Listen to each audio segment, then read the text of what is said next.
Un cordial saludo, mi nombre es Yuli Tatiana Vizcaíno Gutiérrez. Para iniciar, pues quiero referirme al el concepto de conflicto dado por la autora Kelly Carreño en su obra Resolución de Conflictos como un fenómeno natural que está presente en toda sociedad y por lo tanto se convierte en un hecho social que no necesariamente debe ser entendido como algo negativo o perjudicial. Muchas veces posibilita las transformaciones dentro de una cultura, ya sea a nivel político, económico, laboral, familiar, etcétera, que puede ser positivo o negativo, pero esto dependerá de las intenciones de los autores, de la mirada que se le dé a este conflicto y por supuesto de la gestión que se haga del mismo.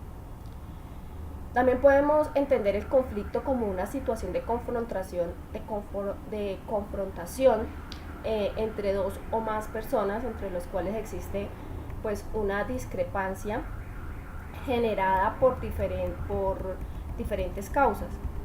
Existe violencia en el conflicto cuando hay abuso de poder de una de las dos partes, ¿sí? Dentro de la resolución del conflicto, ¿sí? Cuando se hiere o se daña a otra persona. Es decir, que el conflicto no es sinónimo de violencia, ¿no? Sino que el hecho violento aparecerá según la forma en que se resuelva la situación conflictiva. Es por eso que podemos hablar de una visión negativa o positiva, ¿sí? Y yo creería que debemos pararnos en esta última, en la visión positivista, porque esto nos permitirá reconocer el conflicto como un agente de cambio y de desarrollo dentro de las culturas.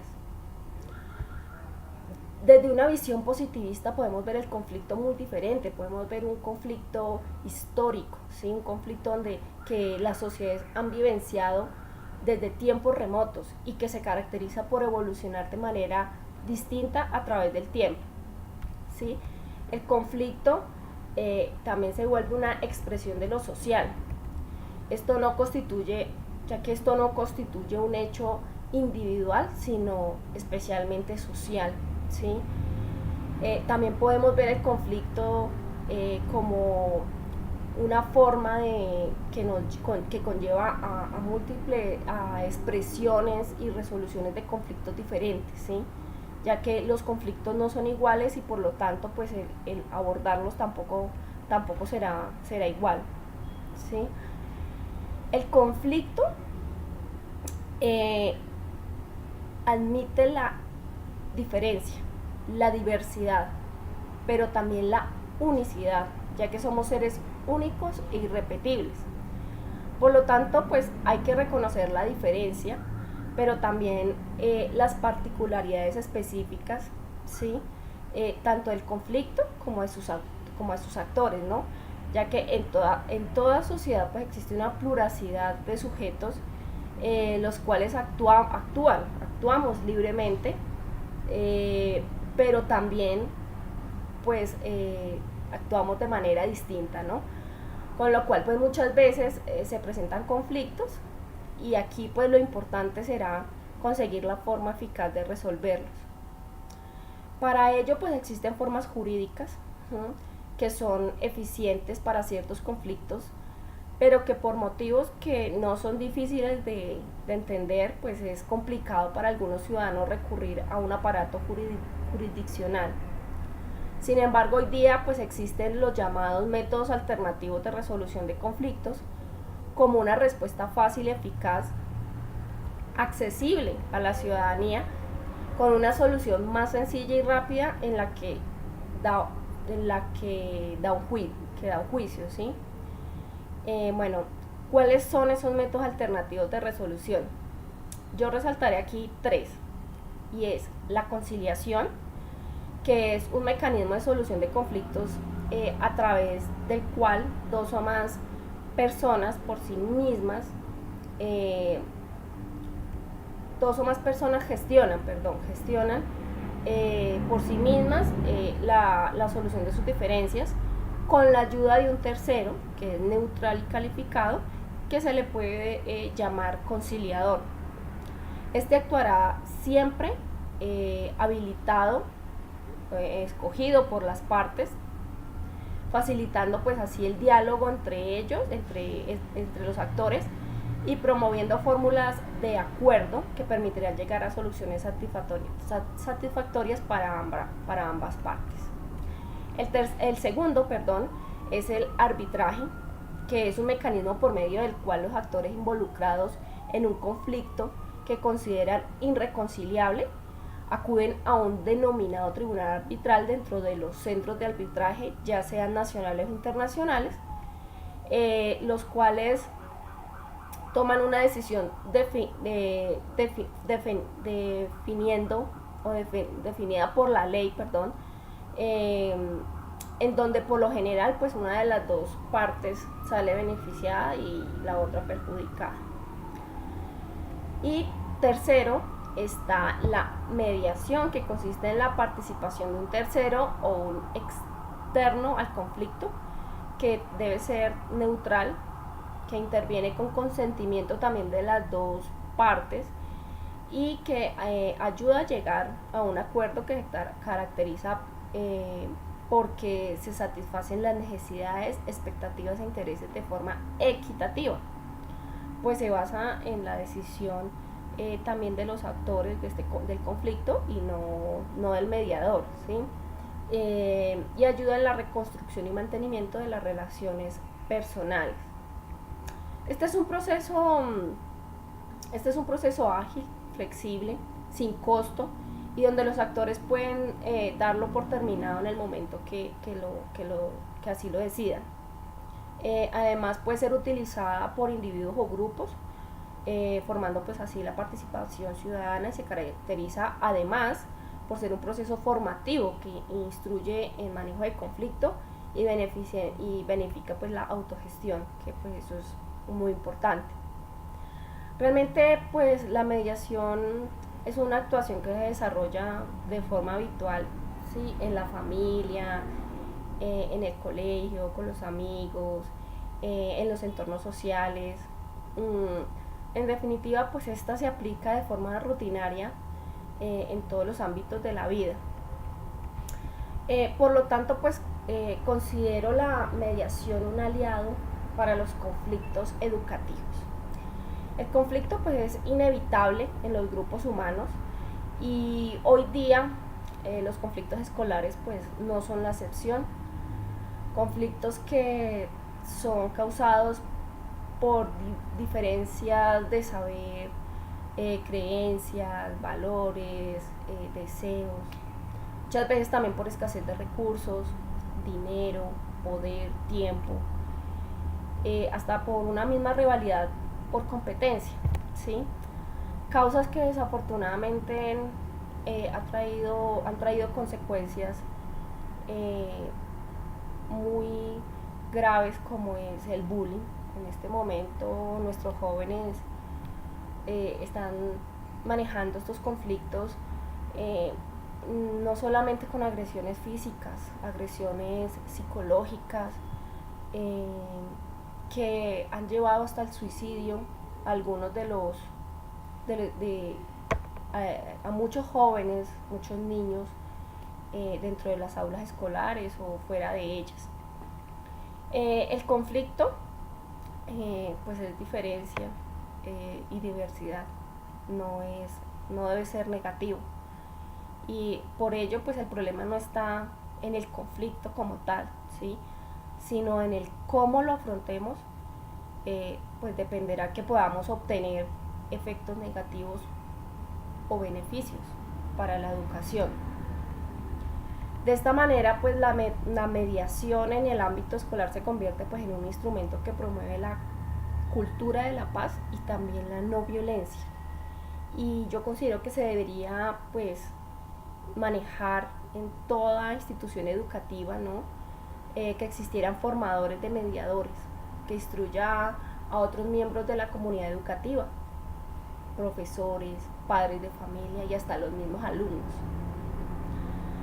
Bueno, la mediación es necesaria desarrollarla por fases, y aquí yo quisiera manejarla desde este punto educativo.